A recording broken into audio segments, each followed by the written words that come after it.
ito ay kumpleto na. May brush, yung Brazilian Botox, may gloves ako. Ito, mayroon. Plancha, blow dry. Hindi talaga masyadong dapat hindi dapat masyadong tuyong-tuyo yung buhok ko. Magkapal yung buhok ko. So, padalihan na natin.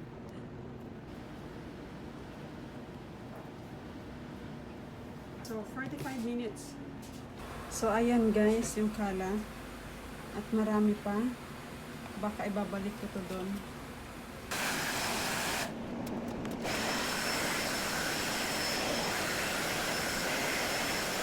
Okay guys, so ito na. Pinatuyo ko na siya.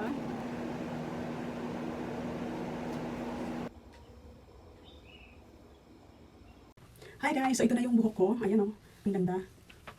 Diba? Diba, ang ganda.